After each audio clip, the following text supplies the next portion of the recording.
Well, okay, let me just do myself a favor so I don't have to crop out everything. Hey, if anyone's watching, oh my god, this has been like 80% wig this last hour, Jesus. Sorry to be late again, as usual. Can you guys hear me? Can you hear anything I've been doing? Anyway, happy Halloween. Oh, I have to take this off just to even deal with this. Oh my god. Yeah.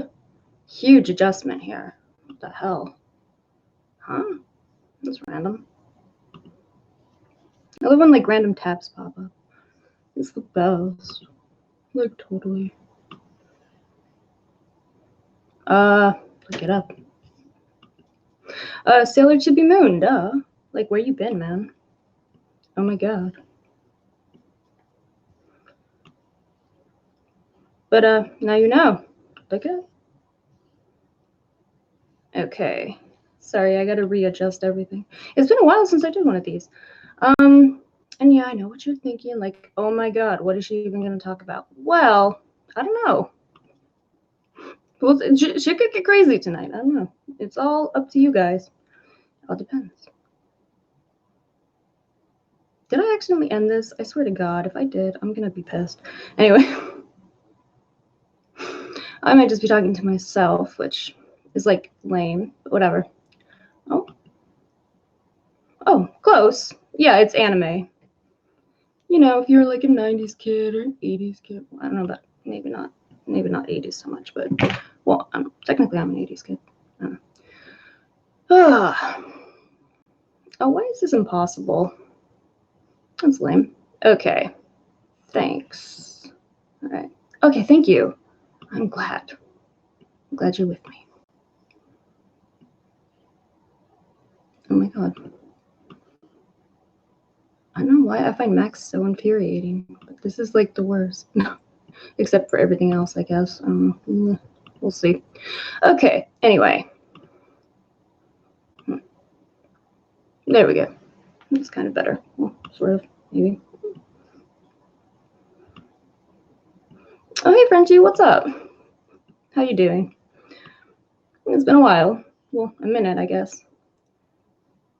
All right. Oh, I see what the issue is with this. I keep doing that. I can move this here. I'm like the worst Mac user ever. It's terrible. You know, as an aside, my hair actually, I used to actually dye my hair to this shade, and people would always ask if it was a wig.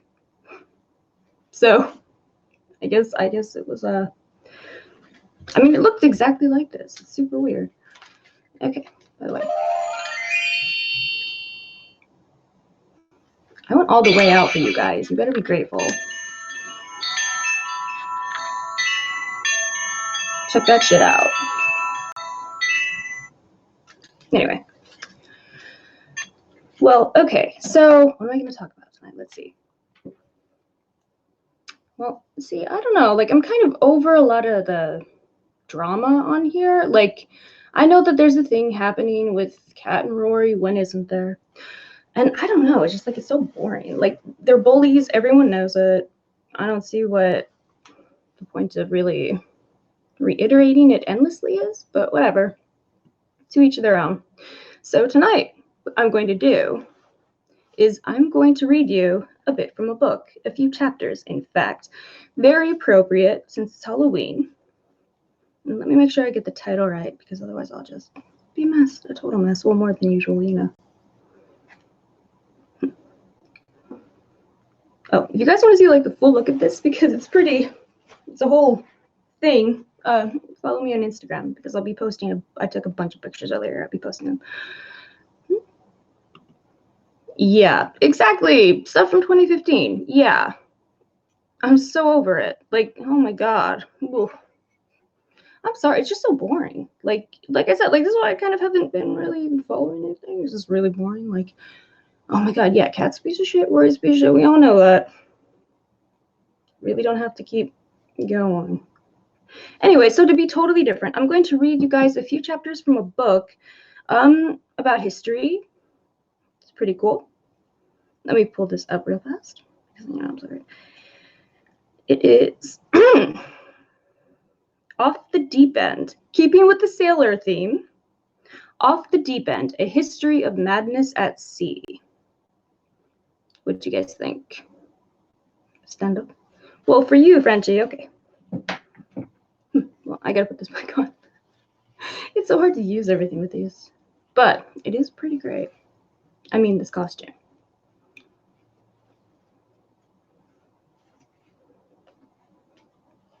One second. Now, where are you gonna go? Speakerphone.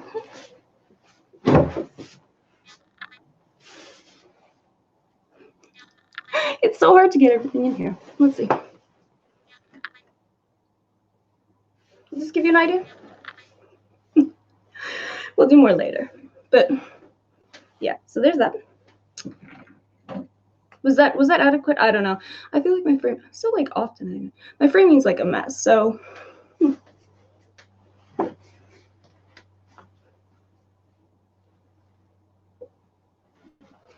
You get the idea, I guess. Anyway,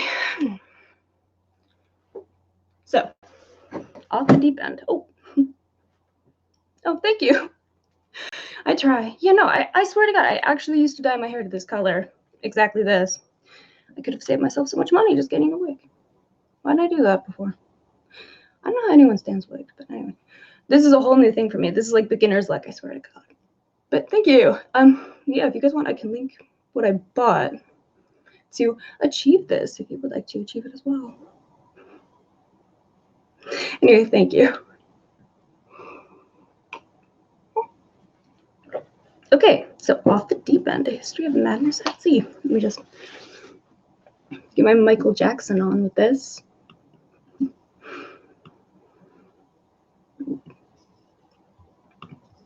Sorry, I have to rearrange my windows some more because I stopped for a second. So that's going to be a thing that I just never, so even when it's not Halloween. Yeah, pretty much. I mean, yeah. This is just normal streetwear for me, you know. But I know for you normal people, it's Halloween or whatever, so. Oh, okay. Well, I feel like eating right now. I have candy for you guys to watch me eat. Impulsive. So Off the Deep End, A History of Madness at Sea. Get ready. Strap in. It's story time. Right.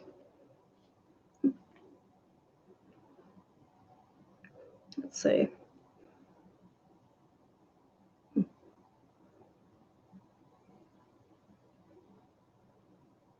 Oh, wait. I just hit the wrong thing. Wonderful. I'm so prepared, you guys. Seriously, it's been a while since I've done these. So I'm kind of, yeah, moving a bit away from these, just so you guys know. Oh, by the way, okay, if you're curious about my channel, because I know I haven't uploaded anything in a while, and thank you guys so much for sticking with me through this. Like, I'm sorry I've been, like, so lame about this, but I have a bunch of stuff that I'm in production in different parts of editing and different parts of shooting that's going to be, like, coming up pretty shortly. So keep an eye out for those, probably during the week. I'm working on vlogs, and also, you know, just to show you guys what my life's actually like, I guess. I don't know. I don't just sit here all the time. You know, in your fantasies, I might, but you know. Anyway, so I have that. Also, I wanted to do a couple like witchy tutorials. I don't know if you guys are into that, but I've mentioned it here a few times, and I know that it's not really the kind of stuff that lends itself to a good discussion, but it's still pretty interesting. And like, I don't know, I want to share, like, I don't know, you know, people get into sort of like vision boards and stuff, and that's like a step away from witchcraft. So I've been thinking about it, and it's like, well, I can show people some basic things, and you know, a lot of it's about intention, and it's like really not some scary big thing that's very like intuitive sort of stuff.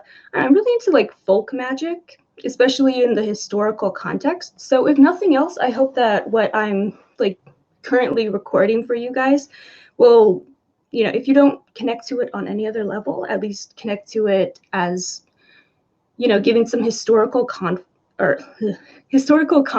for the idea of folk magic and the idea that it could be relevant in our modern times as well. You know, just sort of making people think about things they might have dismissed outright in a different way. If nothing else, hopefully that's interesting to you. That's what I have upcoming. Thank you for sticking with me and rocking with me through this absence. I really do appreciate it. You guys are the fucking best. I love you all. And that wasn't me signing off. That's just me saying that's what's coming up for the channel. Thank you all so much. I know that I have been like totally flaking out and everything, but I love you guys. I have a lot going on and I want to share a lot with you guys. So it's going to be awesome. Okay, anyway. Oh, I just did the same thing that I... Okay, so... Okay, the first chapter that we're going to read from this, again, Off the Deep End, Tales of a History of Madness at Sea, because sailors. Wait, I gotta get this back on. It's too Michael Jackson for me. That's a different thing. Next year we'll do thriller, I promise. I'll learn the choreography, we'll come on here. We'll figure out a way to get around the copyright, I don't know. Upload 10-second increments, I don't know. I know how to do that. I know that some YouTubers are really savvy with that kind of stuff, but I'm just lo-fi me. So, chapter 6, The Real Moby Dick. First mate Owen Chase was repairing a boat on the deck of the 87-foot whale ship Essex when he looked up and saw a sight that would haunt him for the rest of his life. About 25 meters, 30 yards, away, on the windward side, a large sperm whale, about as long as the ship, had surfaced and was swimming straight towards them at considerable speed. "Helm hard up," he shouted to the helmsman, but it was too late. The whale struck the bow of the ship with such force that the men on deck were knocked off their feet. The vessel was brought to an immediate halt, as if she had struck a rock, Chase later wrote, after which she trembled for a few seconds like a leaf. Moments passed as the ship's crew looked at each other in disbelief, and the whale passed under the ship, came up on the other side, and lay on the surface of the sea, apparently dazed too. Then the bow of the Essex started to sink down into the sea. Coming back to his senses, Chase ordered the crew to man the pumps and signaled to the other whaleboats to return to the mothership. Meanwhile, 450 meters, that's 500 yards, to leeward, the whale thrashed around in the sea, opening and closing its jaws as if distracted with rage and fury. As he prepared the ship's boats to abandon ship, Chase heard someone shout, "Here he is making for us again." Chase looked up and saw the whale bearing down on them once more, this time going twice as fast as before. Its head was half out of the water, and its tail thrashed the sea as it propelled its 70-ton weight forwards with tenfold fury and vengeance. "Helm hard up," he shouted again, but again it was too late. The whale struck the bow of the ship, this time at a combined speed of 9 knots, completely smashing the planking. It then passed under the ship again, reappearing to leeward before it dipped underwater and vanished from sight.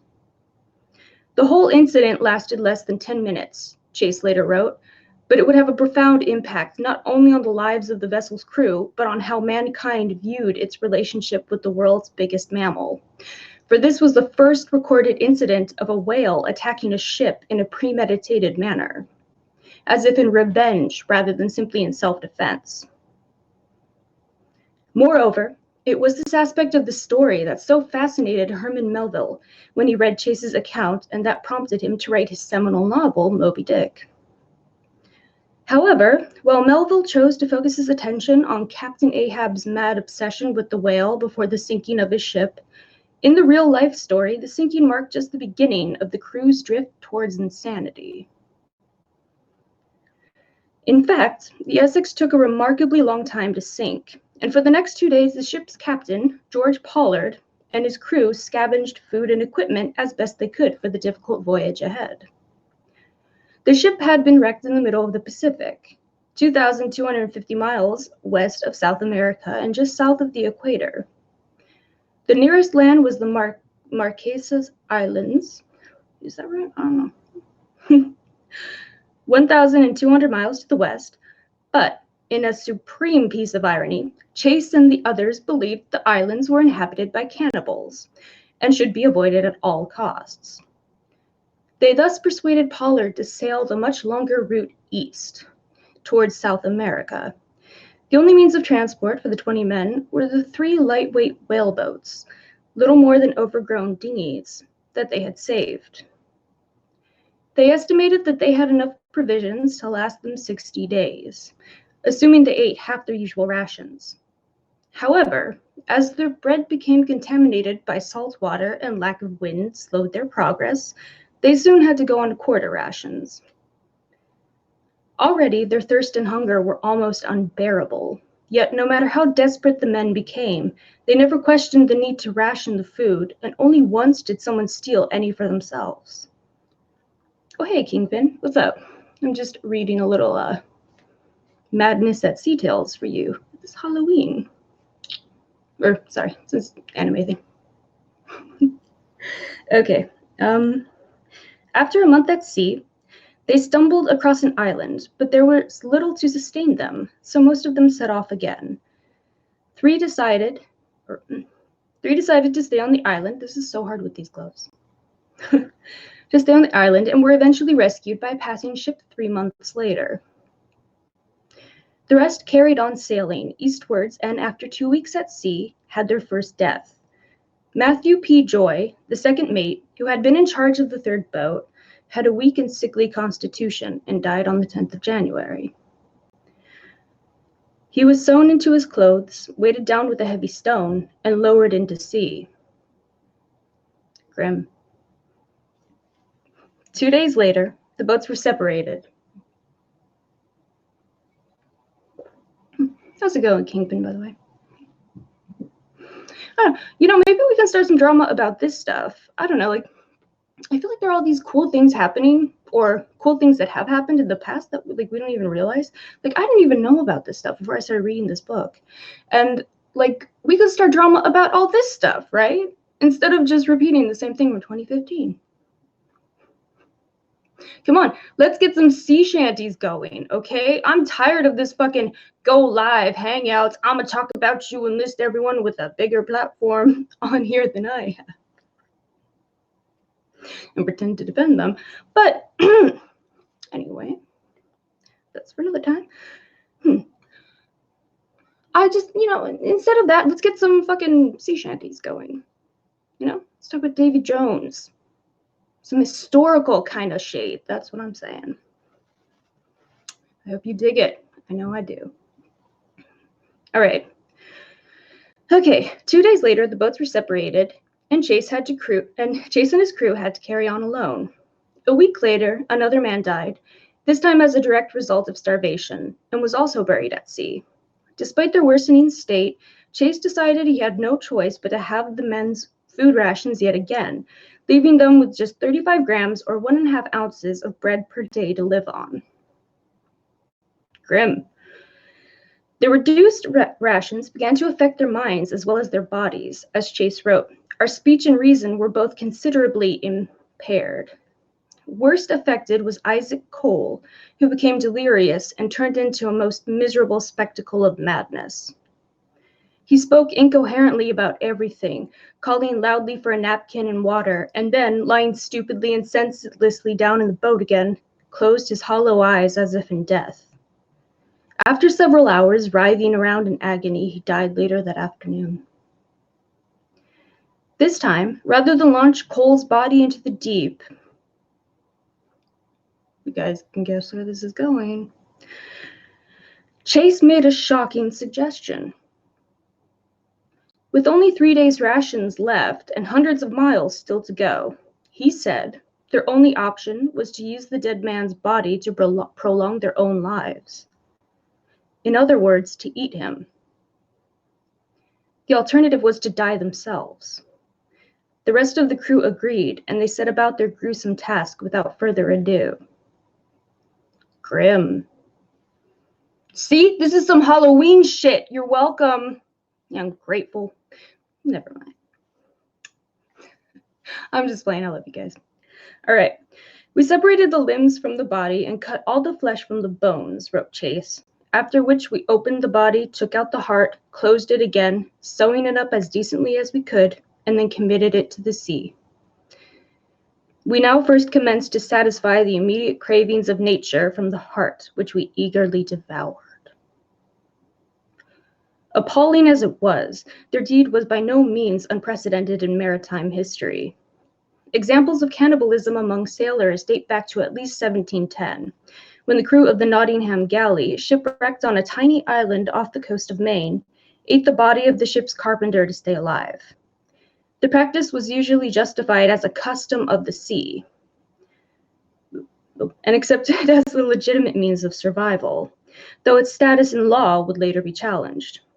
On some ships, the dead bodies were chopped up and used as bait to catch fish, which at least avoided the charge of cannibalism. For Chase and his crew, eating their comrade probably saved their lives. The meat, once cooked, kept them going for several more days, long enough for them to be picked up by a passing ship. By that time, 89 days had passed since their ship was sunk and they had sailed for 3,500 miles, an astonishing feat of endurance. Oh, so let me make sure that I'm seeing all your comments here. Oh, mess. Thank you guys for your patience. I really appreciate it. You always know. Okay.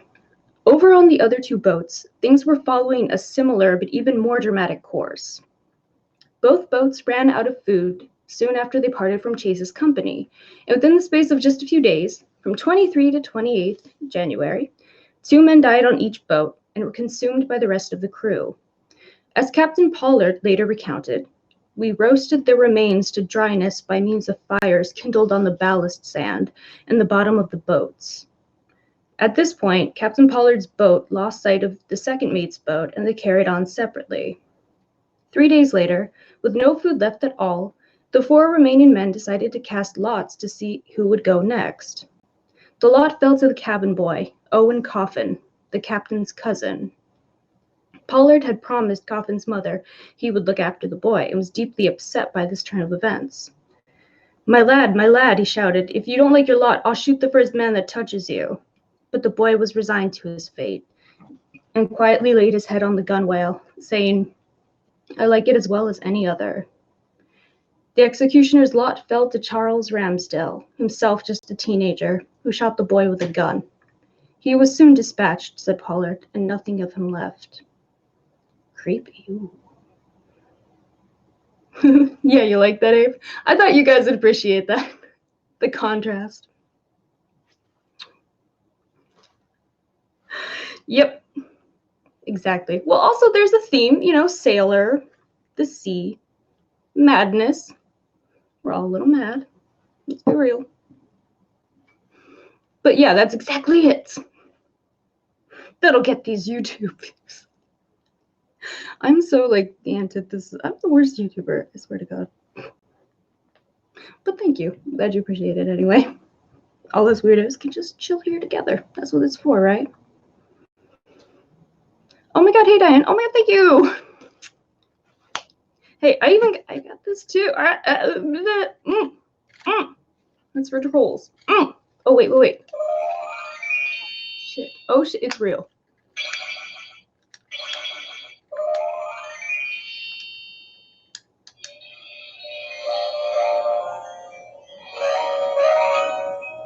That's right. I put time into this. I did. I really did. Yeah, thank you, though. That's so nice of you. Oh, my God. It's been so long since I came on here, and you guys have been so nice. Thank you. Okay, let's get back to the cannibalism, though.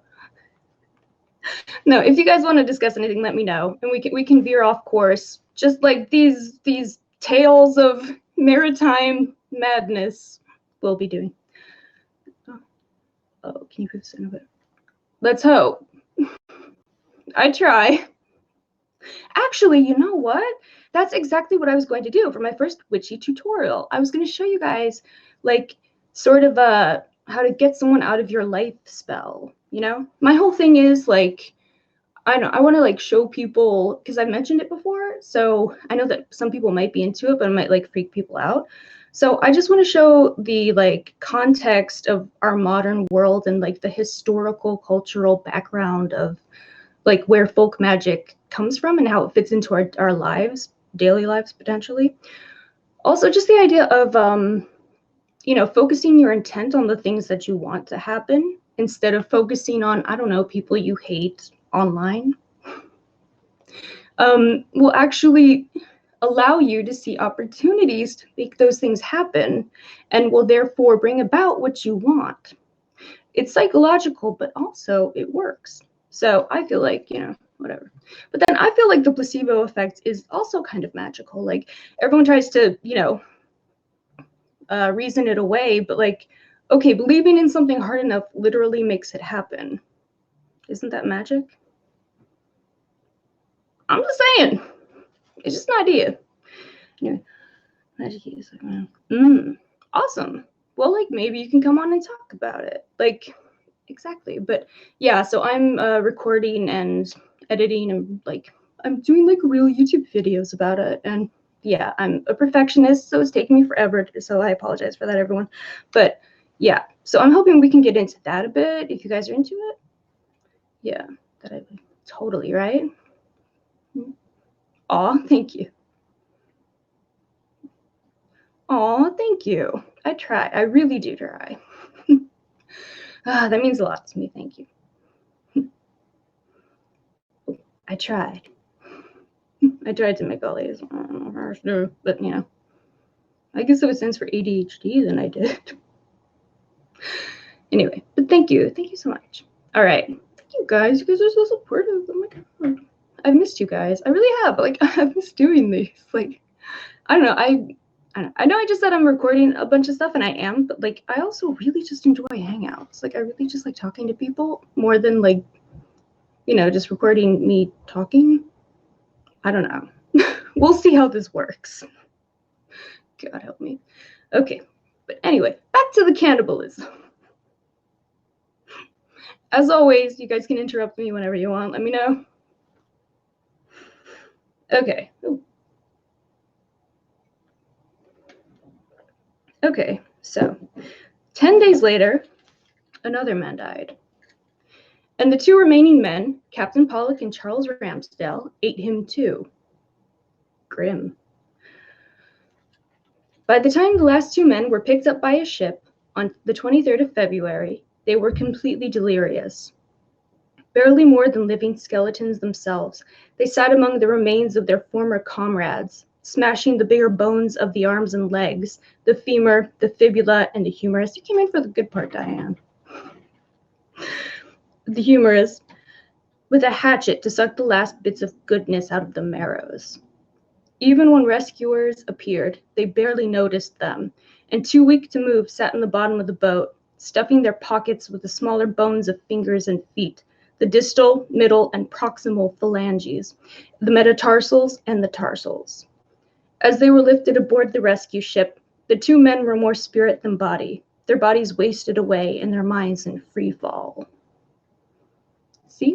It's so Halloween. The fate of the men on the third boat is not known for certain. The whaleboat with 4 skeletons on board was later found washed up on a nearby island, but the remains were never positively identified as those belonging to the missing men. Most of the survivors of the Essex tragedy went straight back to sea. After all, there weren't that many other options available to them in 19th century Nantucket.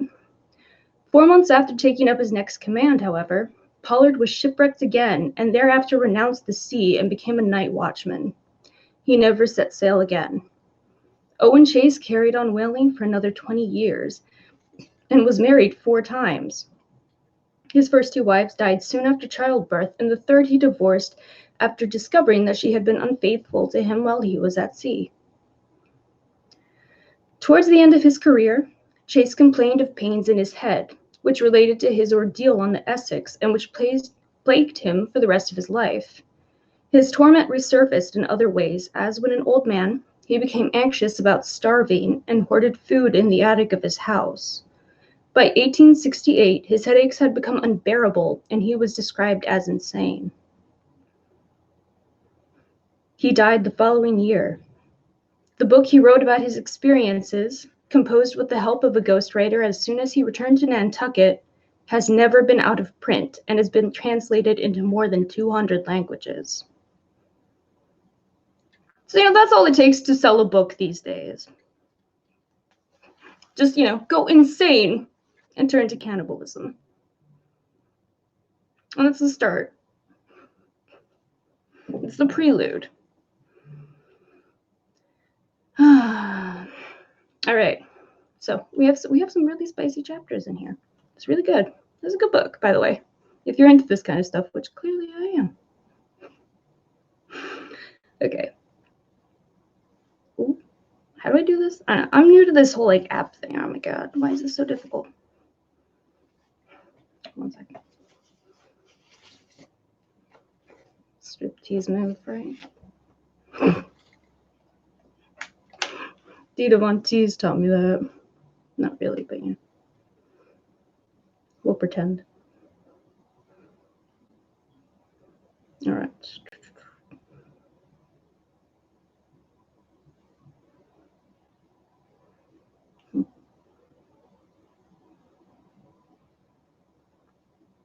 All right, let me get back to this is a good one.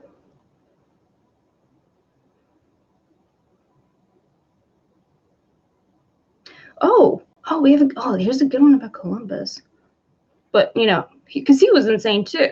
I mean, I know he was insane, but he was like really insane. Like really insane. Crazy.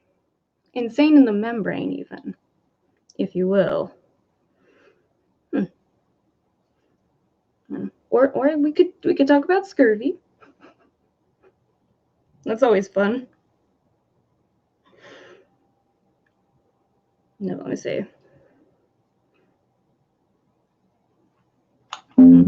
No, stop it. I don't want that. Go away. Fuck off. Yeah, that's right. Yeah, thank you. God. Annoying.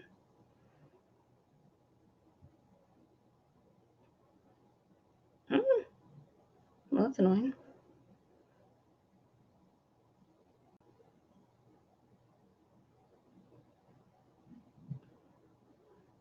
Oh, is this it? Oh yeah, okay. So this is from well, more modern times. If you guys are into it. Let's keep going. Okay, so flash forward to modern times when people don't usually lapse into cannibalism. Let's see, these days. Well, you know, I guess except for special occasions, you never know. Anyway, god damn it. I have to do this proper, god damn it, Warner. Get a fucking glove on.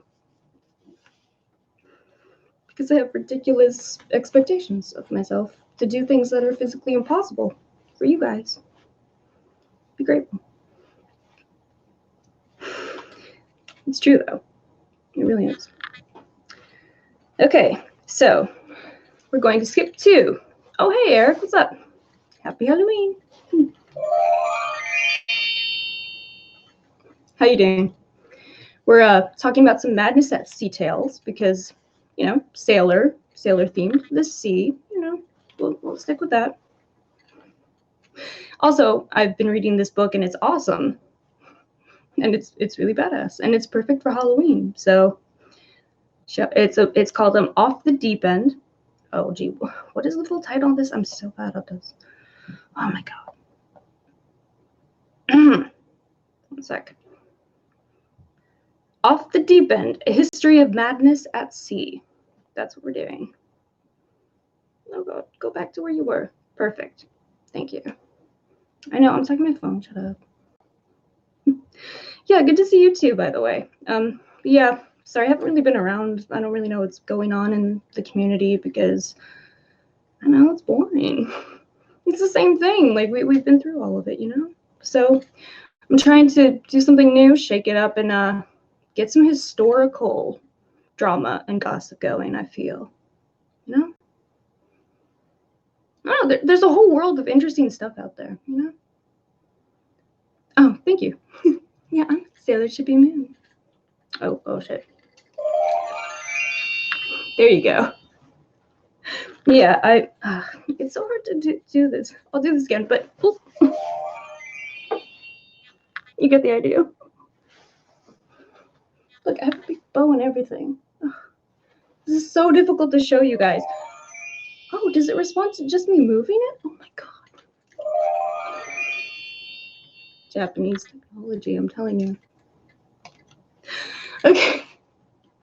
So because this is impossible to show you guys the full getup, just follow me on Instagram. I took a bunch of pictures earlier and I'm going to show you guys. I have way more accessories to this whole thing too, but I just wanted to make it my own kind of thing, so I took a few off. What can I do? Anyway, that's where that will be. But yeah, thanks for showing up. Oh, thank you, Wemby. That's so sweet. Oh, thank you. Well, I do love a twirl. It's too much fun. Also, again, I know I keep saying this, but like I used to actually dye my hair to this color, and people would ask me if it was a wig, and now I'm like, I could have just wore a wig that whole time. My God. Yeah, happy Halloween, MB. Welcome. Or welcome back. I don't know. I'm not really sure what to say to people on this, so I just say what I'm thinking. That's how it works. Yeah, so, okay. Again, just to recap what we're doing tonight, because this is Sailor themed, Sailor Chibi Moon, but Sailor nonetheless. And because I happen to be reading this book about madness at sea called Off the Deep End, A History of Madness at Sea. I hope I'm getting that title right now. I'm going to share some Halloween tales with you guys. This is story time for Halloween. Enjoy. Get some wine. God knows I have. That's the other part of the magic. There's the wand and the wine. I know what you're thinking. Well, that wasn't in Harry Potter. Well, we're not in Harry Potter. We're in fucking Sailor Chibi Moonland. So shut the fuck up and be grateful. Thank you. I love you all. As usual. Anyway. Well, there are some who I don't love, but whatever. Not you guys. Y'all know. We could go over that, but nah. I'll DM a few of you. We have to have some drama, right? Okay. Anyway, back to more modern times where people don't usually resort to cannibalism at sea. Oh, wait 1 second. I need to re-gloss here.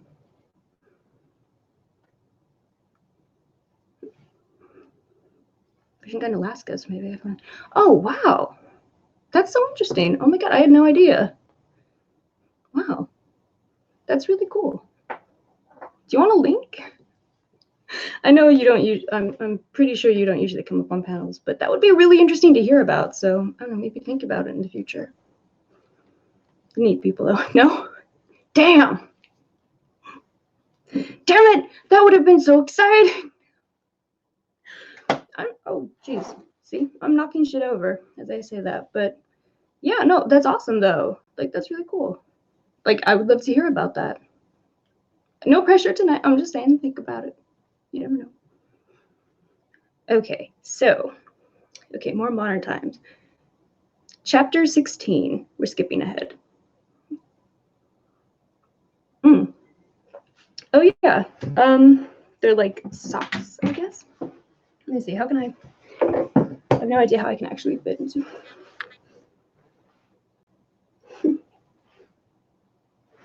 Try not to get find that. Oh, it's such a mess. Oh my God, my framing, you know, I go away for like a minute and I forget all of my framing things and now I'm just like all over the place. But yeah, totally. Oh, sweet. Awesome. Yeah, that's badass. Good to know. Like, I'll let you do that. You should email me. Oh, let me put my email in here as usual. By the way, oh, that reminds me. Okay, so the data loss stuff, there's still stuff I can't recover. I'm trying. If anyone does have recommendations for where to go, please email me. But also, Eric, email me because, or what am I trying to say? Let me type. Oh my God, I'm a mess. Seriously, I don't know how you guys put up with me. Is that right? Yeah, okay. This email address, see, I forgot the S in viewer, son of a bitch. Oh, this is so hard. See, you guys should be grateful that I'm doing all this stuff because I'm just doing it because I love y'all. You're awesome. And I want to hear all your cool stories. Okay, there you go. That email if you would email me, as to be so kind, it will make it infinitely easier to get you a link and get you up here. In the future, no pressure. No pressure. I know you're going to use the idea still, so thank you. Cool. See, you guys have it, like, this is always a team effort. I have to do too many things at once, and I just, like, my brain just shorts out. Thank you. Sweet. Okay. Awesome. Yeah, let me know. That'd be cool. Like, that's awesome. Anyway, okay, chapter 16. No more cannibalism, but still madness. The maddest race. The Sargasso Sea is a large area of calm, windless ocean in the middle of the North Atlantic Gyre. Am I saying that right? Gyre? I don't know. I ain't no sailor. I just dress like one. Okay. Surrounded by water, it has no coastline and has developed a unique ecosystem that hosts the sargassum seaweed, after which it is named, as well as turtles, eels, shrimp, crabs, and several species of fish. Tales abound of sailing ships becoming becalmed here and drifting about for years, eventually being discovered with a crew of skeletons on board. Creepy. Even Jules Verne couldn't resist including the Sargasso Sea in his 1870 book, 20,000 Leagues Under the Sea, describing trunks of trees torn from the Andes and the remains of various shipwrecks floating above the Nautilus as it plowed its way through the herbaceous mass. It is so hard to talk sometimes. Sorry, guys. Into this strange world, so dead above water and yet so full of life below, sailed the Teignmouth Electron. I hope I'm probably not saying that right, but we'll pretend. In June 1969, the Trimaran? What is Trimaran? Shit, wait, can I? Yo. Well, wait, I'm gonna Google this. This is annoying. Sorry, nerding for a second.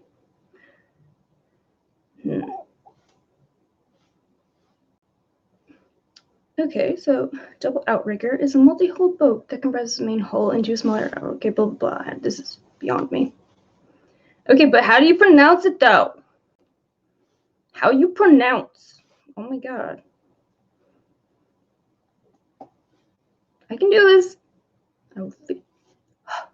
Maybe that'll like conductivity. Oh, god damn it. Where's my stylus? I had a stylus once. Where did it go? Ugh. I hate my mind. Sorry, guys. My god. Mess. Pronounce though. How you pronounce that? No, don't you know bullshit? Fucking takes me to a YouTube page and how to pronounce it. That's gonna be wrong. They're trying to fuck you up. Don't believe anything like on YouTube. Like, don't go here. Like, you know, they're like flat earthers and shit on here. Don't believe anything people say. Like, you know, look it up for real. Like, for real. Dictionary, goddammit. Trimaran. Trimaran. Okay. Oh, son of a bitch. Oh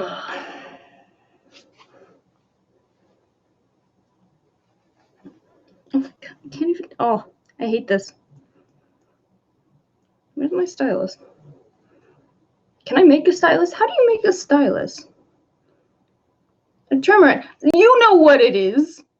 Of course. I should have just asked you, but I don't know.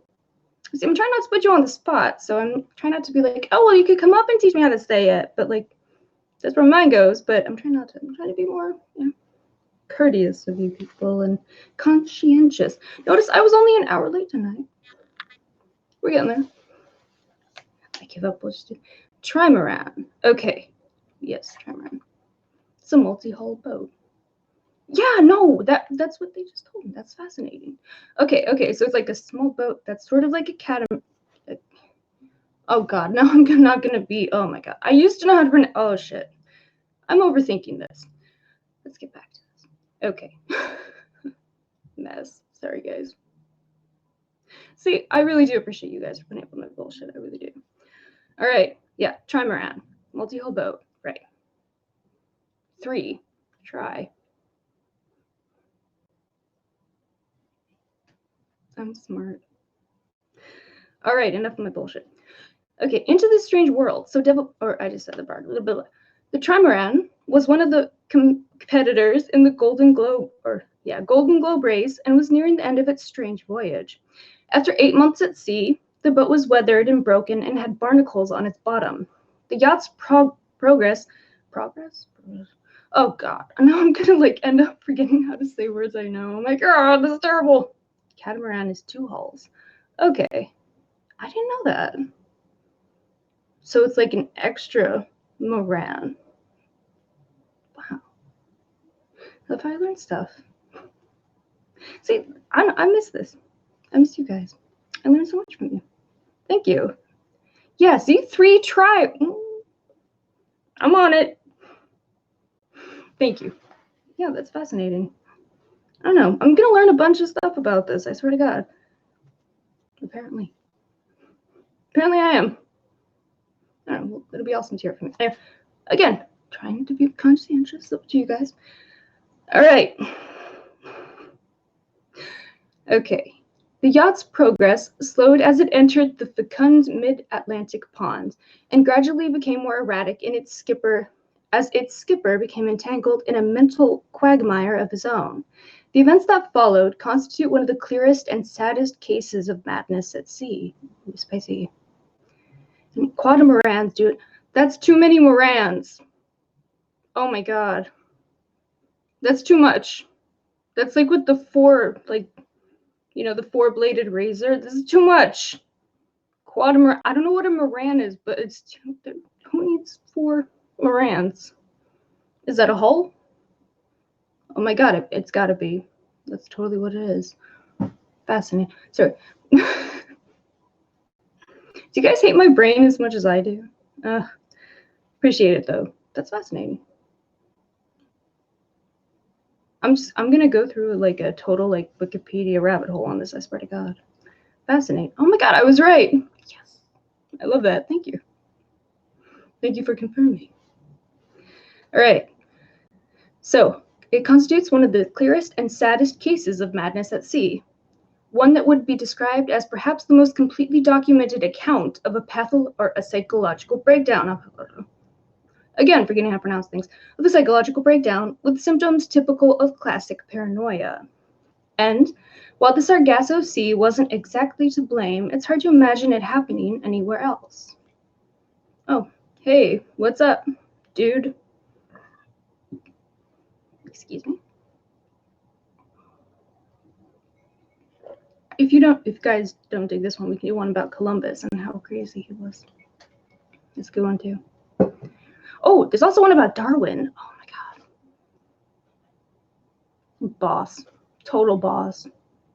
Like a boss. All the time. Dude was flawless. Never problematic. Amazing. Anyway. All right. Donald Crowhurst. Crowhurst? Oh, for fuck's sake.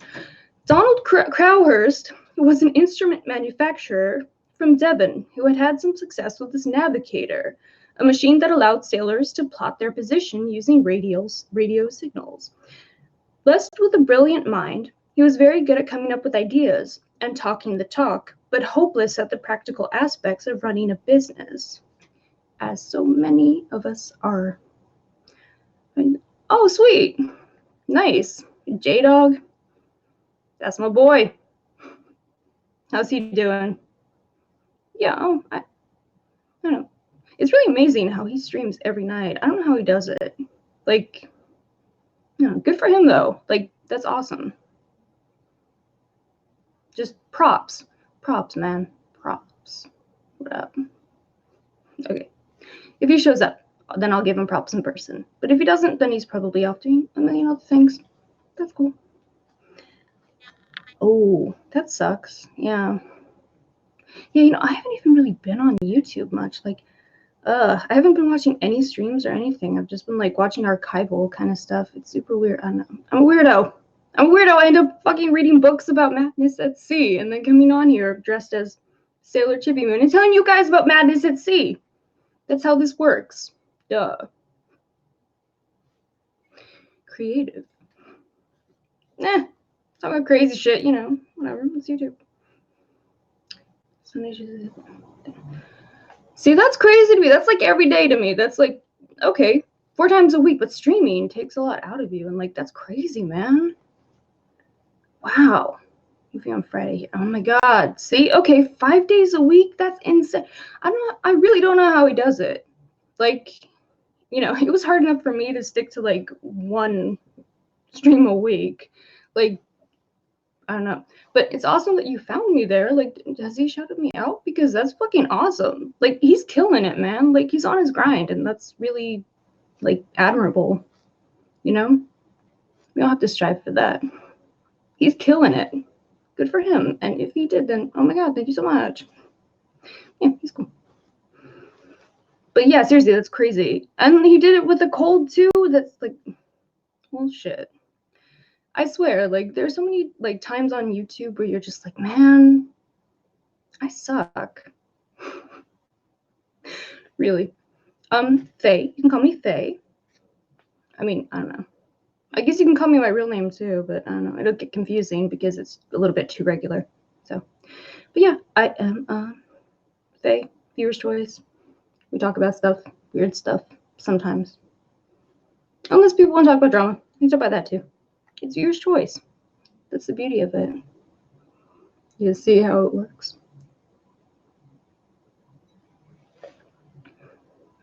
Oh, thank you. Hello. All right, back to the madness. All right, and thank you for being here and saying hi. All right. So blessed with I'll just read that part again because I feel like this is where it really like becomes too relevant to not even like. You guys will see what I mean. Sorry. Let's just get to it. All right. Blessed with a brilliant mind, he was very good at coming up with ideas and talking the talk, but hopeless at the practical aspects of running a business. By the late 1960s, the navigator was going down the pan, and he was having to borrow money to keep his head above water. When he heard about the Golden Globe race, he immediately saw a chance of redemption. The event came about after Francis Chichester sailed single-handedly around the world in 1966, stopping once on the way in Sydney. Chichester received international acclaim for his achievement, but even before he had got home, several sailors were already preparing to go one better, to sail single-handedly around the world without stopping. The Sunday Times formalized the contest by offering 2 prizes: the Golden Globe Trophy for the first person to complete a non-stop circumnavigation, and £5,000 for the person to do so in the fastest time. The only stipulation was that competitors had to leave a British port between the 1st of June and the 31st of October, 1968. For Crowhurst, the race offered a chance of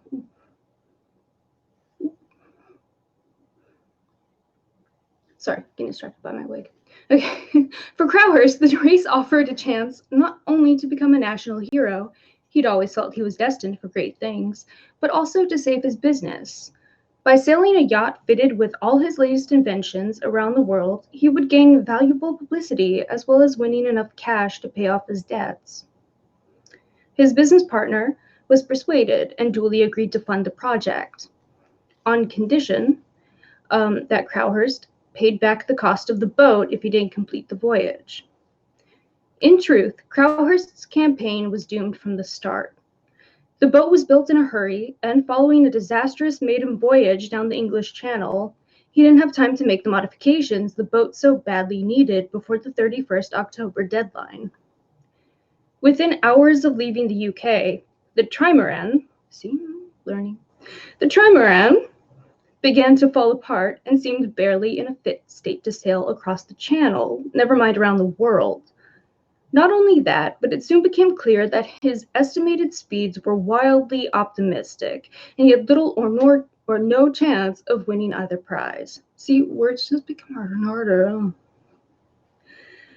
He had little or no oh my god, I just did it again. It's so annoying.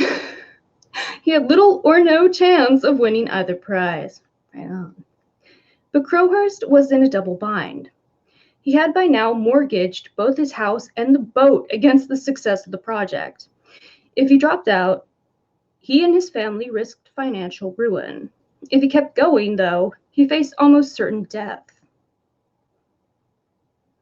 Instead, he embarked on one of the most daring deceptions of yachting history. He began to falsify his journey. Feeding false positions to the press, he pretended to be sailing around the world and even started writing a false logbook of his imaginary journey, when in reality he was simply pottering around the South Atlantic. To make his log convincing, he listened to weather forecasts for the area he was supposed to be sailing in, and worked backwards from fictional fixes to the precise sextant readings for those points at the appropriate times. It was an audacious plan that arguably required a much greater degree of mathematical skill than navigating the actual course. Again, I feel like this is really relevant, especially when it comes to YouTube and people who fake things. Sometimes it's actually genuinely easier to just genuinely do the thing. For real. Perfect example. Perfect analogy. Allegorical almost, really. His strategy was to come a respectable third behind Robin Knox Johnston, the first to complete his loop, and Nigel Tetley, the contender for the fastest circumnavigation. That would give him maximum publicity, while ensuring his logbooks weren't scrutinized too closely. Another thing about fakers, don't come in first. Everyone's looking at you. Come in like, second, third, fourth. Why am I giving these people tips? Never mind. Fuck that. Everything changed, however, when Tetley, believing Crowhurst was close behind, pushed his boat too hard and sank 1,100 miles from home. Suddenly, Crowhurst was back in the spotlight as the favorite to win the £5,000 prize for the fastest voyage. The BBC and the Express newspaper were preparing to meet him off the coast of Cornwall, and a welcoming committee had been set up in his hometown of Teignmouth. Oh my god, I'm probably butchering that, sorry. With 100,000 people expected to cheer him in. However, as he entered the Sargasso Sea, the wind died. Bleak. The wind died and his boat slowed down, allowing him to wallow in his own thoughts. Do you see the allegory of this? Had he been anywhere else, he would have been too busy taking care of the boat to think about his own problems. Instead, the repetitive motion of the boat floundering about in the ocean invited morbid contemplation about his own bogged-down situation, frustrated ambitions, and stalled career. As the boat slowly went around in spirals across an empty sea 2,000 miles from home, so Crowhurst's mind spun in ever-decreasing circles. He had by then spent nearly 8 months at sea, and apart from a brief and rule-breaking stopover in South America to repair his boat, had barely spoken to another human being. Alone on his boat in the middle of the Atlantic, he had no one to share his agony with. It was clear he couldn't abandon the race, and yet it was equally inconceivable to finish and be found out as a cheat. Trapped in his own tangled web of lies, Crowhurst? Oh my god, pronunciation misfire. Crowhurst's only escape was to give up sailorizing, as he called the process of sailing his boat, and to disappear into his own imagination. Over the next few days, he wrote a 25,000-word manifesto he called his philosophy. His insight was that, after millennia of development, human intelligence had attained such a state that advanced minds could now progress towards cosmic integration. His words. It requires simply an effort of free will to release the mind from physical constraint and achieve an eternal godlike state. It was the perfect escape from his conundrum. He could just vanish and be swallowed up by the universe. His diary ends with a confession. Now is revealed the true nature and purpose and power of the game offense I am. I am what I am, and I see the nature of my offense. Then an appeal. I will only resign this game if you agree that the next occasion that this game is played, it will be played according to the rules that are devised by my great God, who has revealed at last to his son not only the exact nature of the reason for games, but has also revealed the nature of the way of the ending of the next game, that it is finished. It is finished. It is the mercy, in caps. And finally, a countdown, ending at 11:20:40 precisely. No one knows for sure what happened next, but it's generally assumed that Crowhurst jumped off his boat into the deep Sargasso Sea and drowned.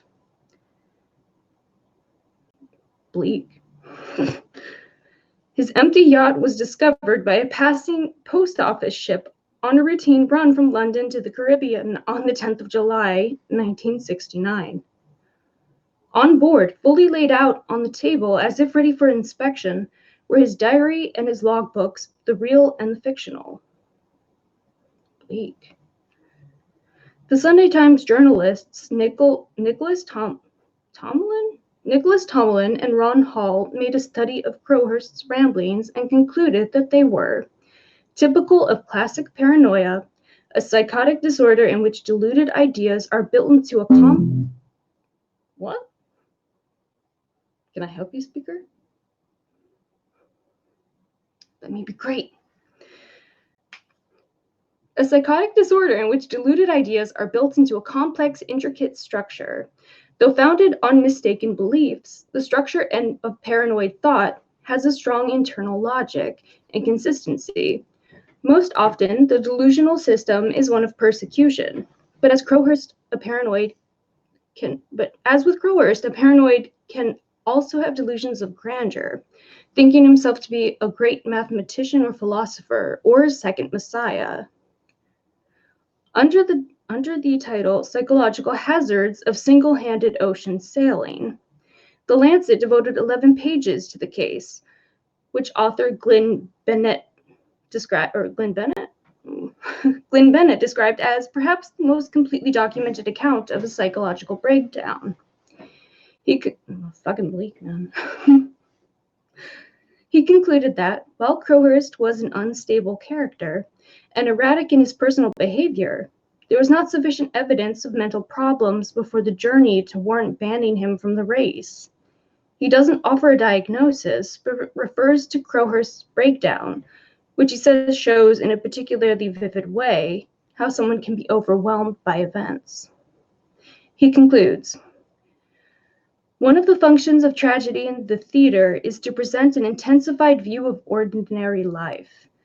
With the story of Donald Crowhurst, we have such a story, but alas, one that is true. The crisis and the breakdown occurred on the high seas, but the steps which led to it in the first place and the remorseless way in which he became more firmly caught in the trap are clearly discernible, and the parallels with ordinary life are not hard to find.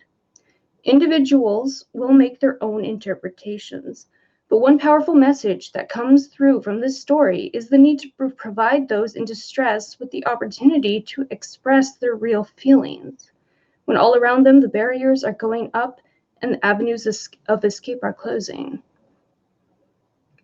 There is something Shakespearean in the way Crowhurst unwittingly orchestrated his own downfall, not due to any great act of evil, but through a simple inability to admit he was not up to the task. The intensification Bennett alludes to was created by the backdrop of the unrelenting and unforgiving sea, which magnified Crowhurst's every mistake and questioned his every move. Unlike Shakespeare's characters, however, Crowhurst never learned from his errors, and to the last he wasn't able to swallow his pride and ask for help. Crowhurst's exploits have touched people in a way few sailing stories have before or since. His life has inspired novels, poems, plays, art installations, and even an opera. Films have been made about him, and the remains of the Teignmouth Electron, lying abandoned on a sea in Cayman Brac, is still a place of pilgrimage for many fascinated by the Crowhurst saga. For despite his brilliant brain, once at sea, Crowhurst was an everyman. Unlike Slocum, he didn't have a lifetime's experience of sailing, and before setting off on the Golden Globe was little more than a weekend sailor. Whereas Slocum knew the ways of the sea intimately and was able to use it to achieve some kind of redemption, Crowhurst pitted himself against it and was defeated by it. And it's this humbling of a vain but essentially good man by an all-powerful element that makes his story so poignant. So poignant. That's a good place to stop. I have to run to the bathroom. Be right back.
Okay, 1 second.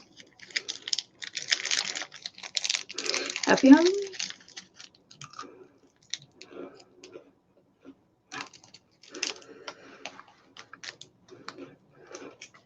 I'm back though.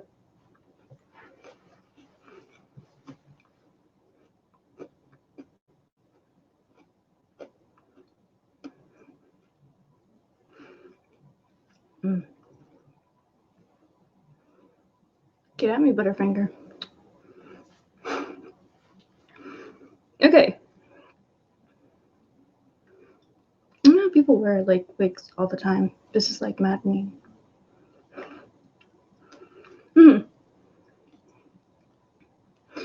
Well, Crowhurst. Oh, for fuck's sake.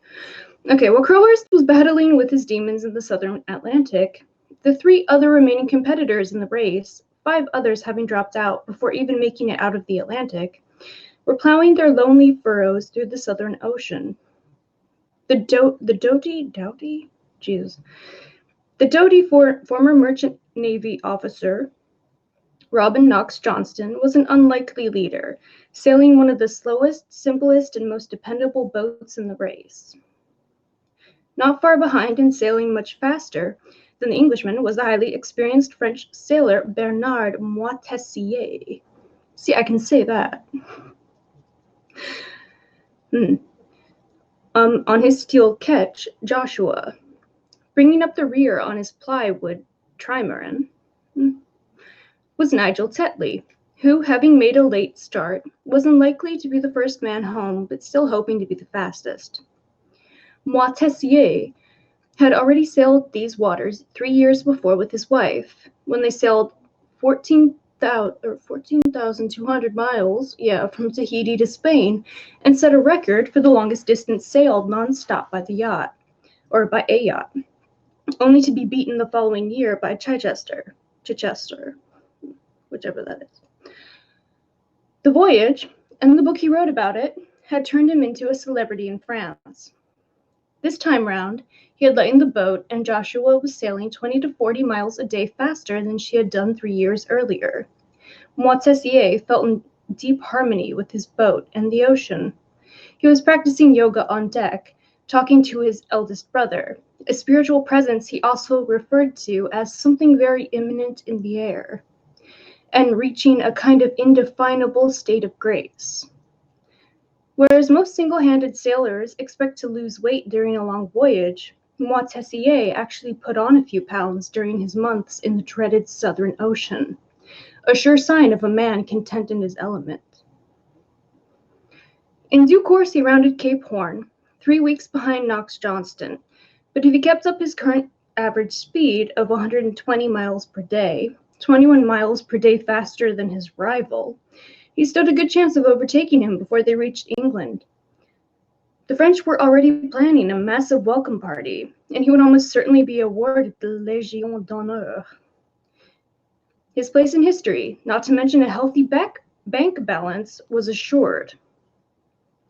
Again, this is a big deal. I mean, if you think about it, like, few things matter to people more than this. His place in history, not to mention a healthy bank balance, was assured. Think of how many people on YouTube would kill for that. I mean, really.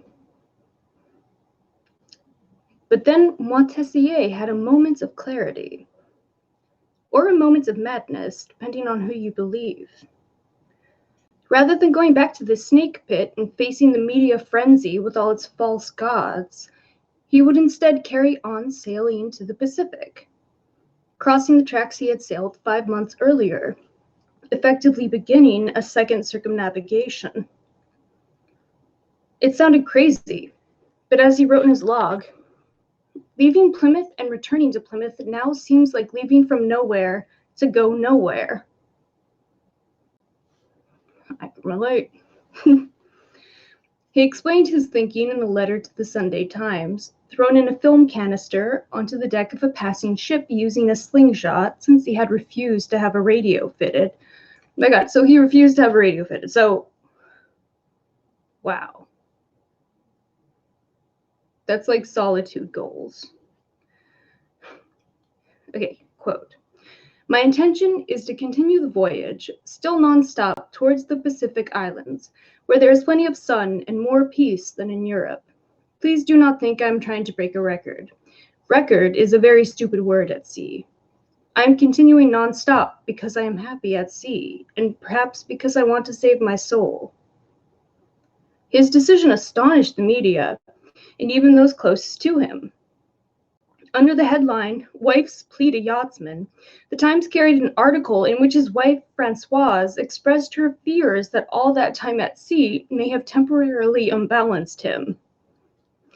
Others questioned whether he was of sound mind, and wondered if he had seen things. He was, after all, sailing the same waters that Slocum had been sailing when he was visited by his pilot of the Pinta. And as everyone knows, strange things happen to people when they have been at sea for too long. 3 months later, it's crazy, right? It's crazy. But kind of amazing? I don't know, I feel so conflicted when I read these stories because it's on one level, that's totally insane, but then on another level, I kind of get it. That's fucking awesome. And I get it. And more power to him. I don't know. I'm a little bit crazy myself though, so 3 months later, when he finally dropped anchor in Tahiti, after 10 months at sea, sailing non-stop, Moitessier got to give his side of the story, telling a reporter, quote, "You have to understand that when someone is months and months alone, he evolves. Some say people go nuts. I went crazy in my own fashion. For 4 months, all I saw were the stars. I didn't hear an unnatural sound. A purity grows out of that kind of solitude. I said to myself, what the hell am I going to do in Europe? I told myself I'd be crazy to go on to France." Well, see, respect. Shit. It was a classic Langian moment, and absolutely of its time. R.D. Lang,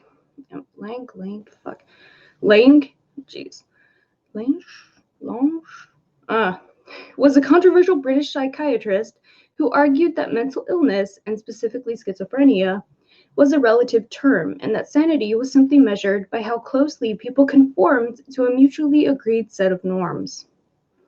In his book, The Divided Self, 1960, published 1960, that is, he wrote that sanity was tested by the degree of conjunction or disjunction between two people, where it is assumed that one person is sane and the other not, e.g. in a patient and doctor scenario.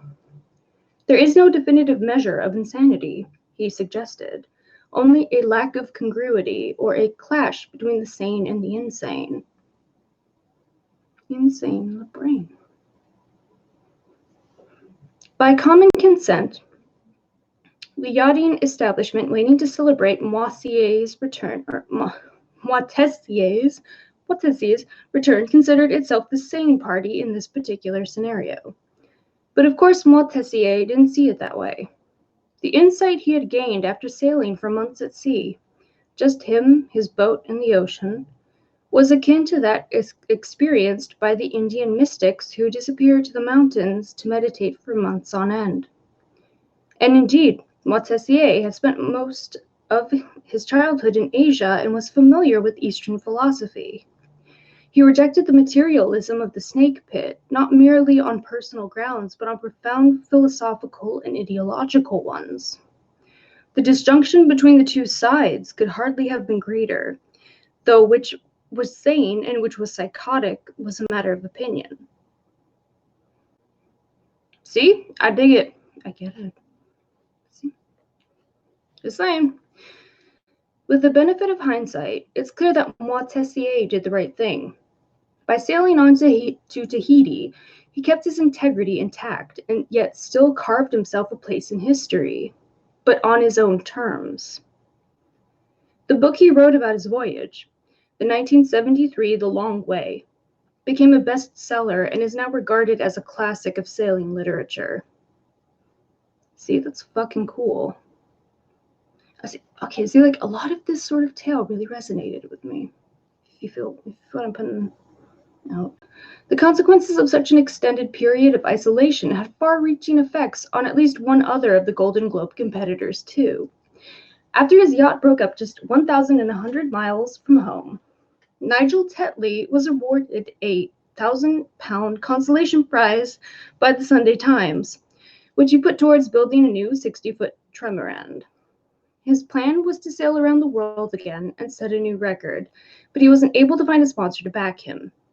Devastated, on the 5th of February 1971, less than 2 years after his yacht sank in the Golden Globe race, Tetley took a rope and hanged himself from a tree in woods near Dover.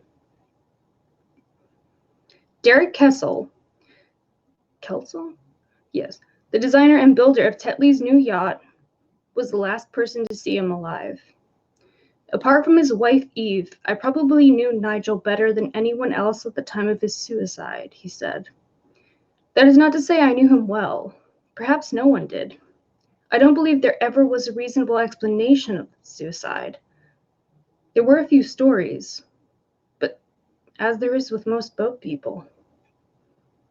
Robin Knox Johnston was thus the only one of the 9 competitors to survive the rigors of the ocean and to complete the circumnavigation, arriving back in Falmouth 312 days after he set off.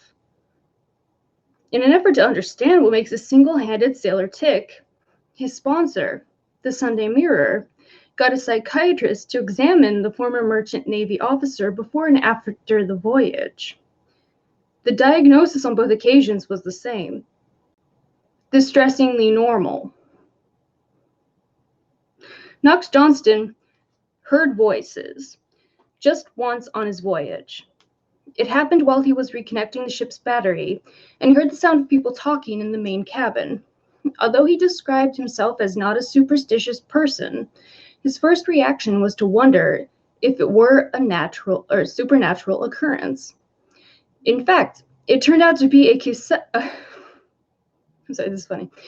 In fact, it turned out to be a cassette player that had switched itself back on when he reconnected the battery. He wrote in his log, "On thinking over the incident later, I felt that my reactions had been perfectly normal. In fact, I drew quite a bit of comfort from the fact that the sound unnerved me, not because they were voices, but because they were voices when I knew there couldn't be any. I thusly convinced myself of my own sanity, or more correctly, I reassured myself that I am still as sane as I ever was. There is a subtle difference. So far, therefore, no visions or voices.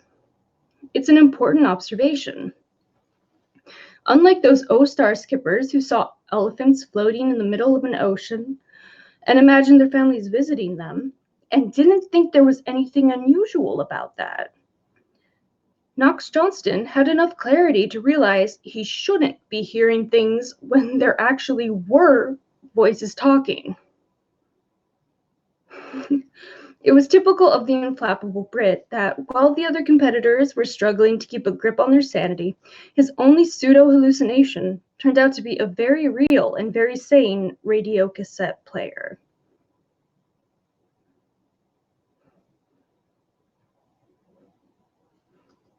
So, I don't know, maybe one more chapter? What do you guys think?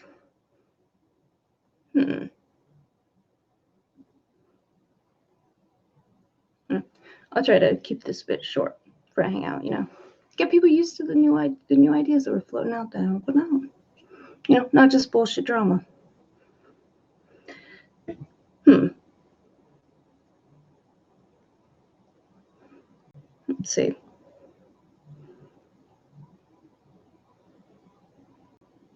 Or we could just call it quits. You guys tell me.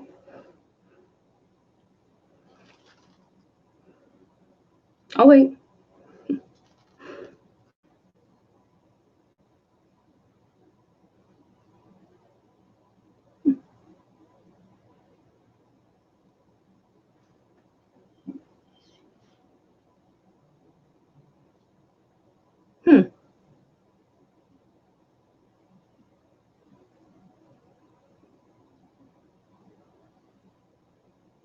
Fascinating.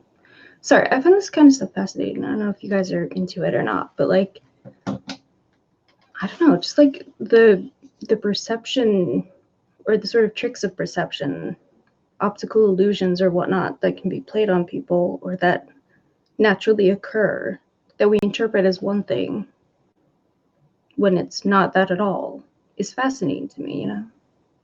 I know. I've always found that really interesting, like misperceptions.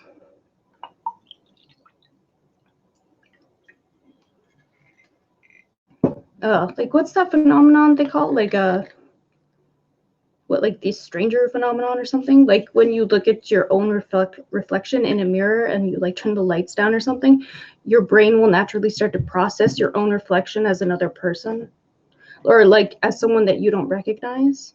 So it's like I might be like totally off base on what it's actually called, but that like particular effect that to me is so fascinating that like there's this weird psychological quirk that we all have that if you stare at yourself in a dimmed room or a room with dimmed lighting, you you will naturally interpret your own reflection as someone else. Isn't that weird? Like, that's wild. And we're all subject to that. Like, that's universal. Like, it's so well documented, replicable, empirical. I'm really into stuff like that. But I could be the only one.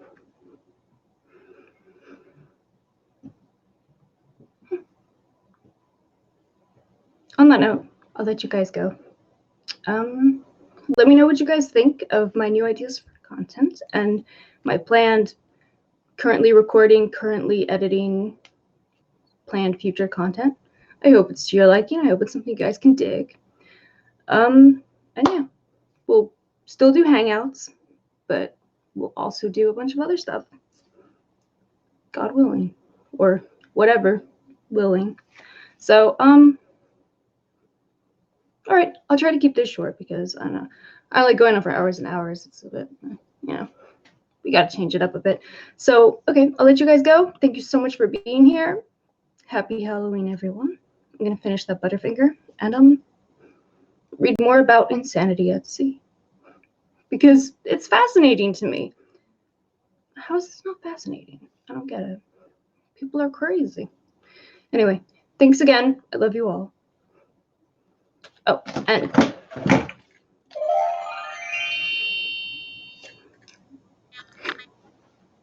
see ya.